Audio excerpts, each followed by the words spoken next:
Hello students, welcome back to my YouTube channel. आज हम लोग स्टडी कर रहे हैं qualification and experience required for a hospital pharmacist के बारे में कि अगर आप एक हॉस्पिटल फार्मासिस्ट बनना चाह रहे हो तो उसके लिए आपको क्या क्या क्वालिफिकेशन चाहिए रहेंगी, कितना एक्सपीरियंस चाहिए रहेगा, उन चीज़ों के बारे में हम लोग स्टडी करेंगे।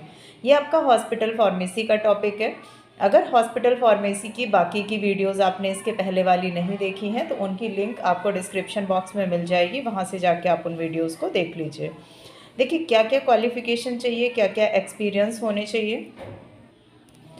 देखिए अगर आप किसी भी हॉस्पिटल में, तो वहाँ पे क्या होगा, आपके पास जो डायरेक्टर ऑफ फार्मास्यूटिकल सर्विसेज होंगे उसके लिए आपको ग्रेजुएट होना चाहिए, यानी कि आपके पास या तो बी फार्मा की डिग्री होनी चाहिए या तो डी फार्मा की डिग्री होनी चाहिए, और या तो फिर आपके पास एम फार्मा पोस्ट ग्रेजुएशन यानी कि एम फार्मा की डिग्री होनी चाहिए फार्मेसी बनने के लिए।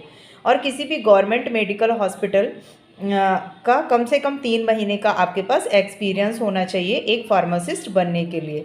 इसके अलावा अगर आप पीएचडी होल्डर हैं यानी डॉक्टरेट किए हुए हैं तो भी आप फार्मासिस्ट बन सकते हैं, या फिर आपको एक रजिस्टर्ड फार्मासिस्ट होना चाहिए। ठीक है, तो ये आपकी क्या हो गई, क्वालिफिकेशंस की बात हो गई।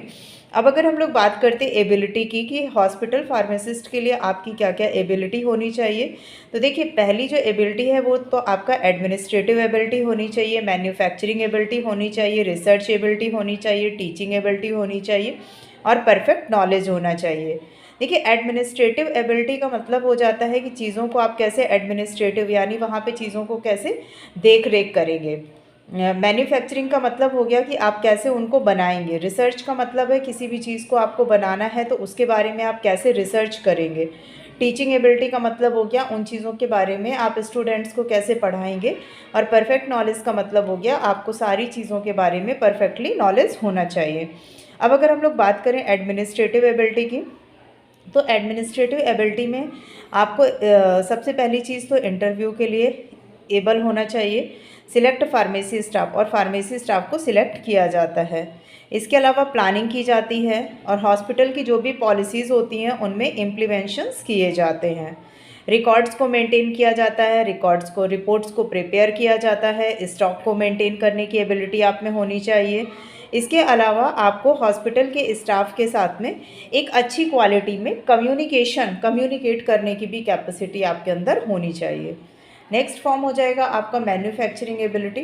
तो जो आपकी मैन्युफैक्चरिंग एबिलिटी हो जाएगी तो इसमें क्या हो जाएगा, manufacturing drug is a bulk of manufacturing drug in bulk at lower cost, यानी कि लोअर कॉस्ट में किसी भी चीज़ों को आपको बल्क में बनाना चाहिए। Supply the required drug at lower cost, जो सप्लाई भी हो किसी भी दवा की वो लोअर कॉस्ट पे होनी चाहिए। ये पॉइंट्स आपके मैन्युफैक्चरिंग एबिलिटी के अंडर आ जाएंगे। इसके अलावा आपको किसी भी मेडिसिन के बारे में नॉलेज अच्छा होना चाहिए, उसकी अवेलेबिलिटी के बारे में, सोर्सेज ऑफ ड्रग्स के बारे में भी आपको बहुत अच्छे से पता होना चाहिए। अब अगर हम लोग बात करते हैं रिसर्च एबिलिटी की, तो रिसर्च एबिलिटी का मतलब होता है हॉस्पिटल फार्मासिस्ट जो होते हैं उनमें रिसर्च एबिलिटी होनी चाहिए, यानी उनको एक टीम के साथ में, जो रिसर्च टीम होगी उसके साथ में वर्क करना भी आना चाहिए कि वो किसी भी रिसर्च टीम के साथ में वर्क कर सकें। टीचिंग एबिलिटी का मतलब आपका हो जाएगा टीचिंग एबिलिटी का मतलब हो जाएगा आपका able the delivering lectures the nursing staff, यानी कि किसी भी लेक्चर के लिए नर्सिंग स्टाफ में आप वो चीज़ों को बता सकें, उनको एक्सप्लेन कर सकें। Should have also teaching ability for few lectures, कुछ लेक्चर्स के लिए होना चाहिए, जैसे कि आपको किसी भी डोजेस के फॉर्म्स के बारे में बताना है, या फिर आपको किसी भी स्पेसिफिक ड्रग के स्टोरेज के मेथड के बारे में बताना है, या फिर आपको किसी भी ड्रग के सेफ़ यूज़ के बारे में बताना है, या फिर आपको प्रिस्क्रिप्शन कैसे लिखा जाना है उसके बारे में बताना है, या फिर किसी भी ड्रग की स्टेबिलिटी के बारे में बताना है, तो वो सारी चीज़ें भी आपको बताना आना चाहिए। इसके अलावा जो अदर एबिलिटी या फिर परफेक्ट नॉलेज हो जाएगा, तो इसमें ड्रग या फिर उसका जो भी एक्शन होगा उसके बारे में आपको पता होना चाहिए, और क्वालिटी कंट्रोल के बारे में आपको पता होना चाहिए।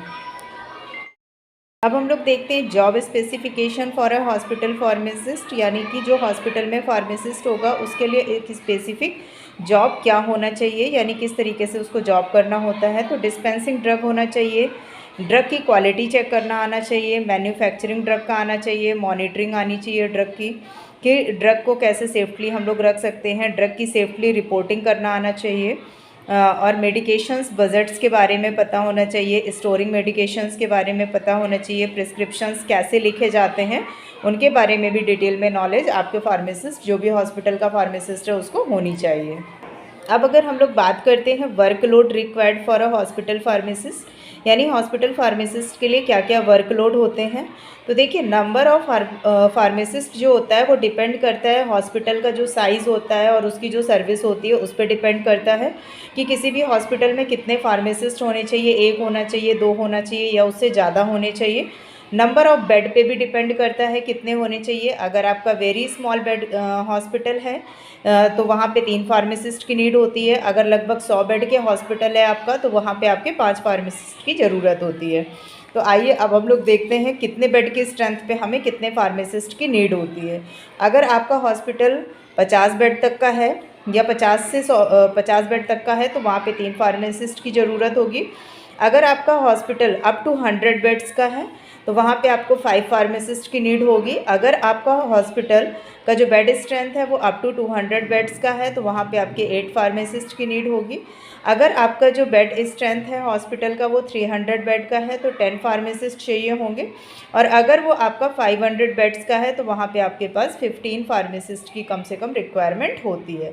तो इस तरीके से आपका ये कंफर्म हो गया कि फार्मासिस्ट जो होते हैं वो बनने के लिए आपको हॉस्पिटल फार्मासिस्ट के लिए क्या क्या क्वालिफ़िकेशन चाहिए, क्या क्या एलिजिबिलिटी चाहिए, उनका क्या क्या वर्किंग होता है और किस तरीके से वर्कलोड होता है और किस तरीके से किस हॉस्पिटल में कितने फार्मासिस्ट की रिक्वायरमेंट होती है। वीडियो पसंद आया हो तो लाइक करें, दोस्तों के साथ में शेयर करें और ऐसे ही अच्छे अच्छे वीडियोज़ देखने के लिए चैनल को सब्सक्राइब करना बिल्कुल ना भूलें। Thanks for watching.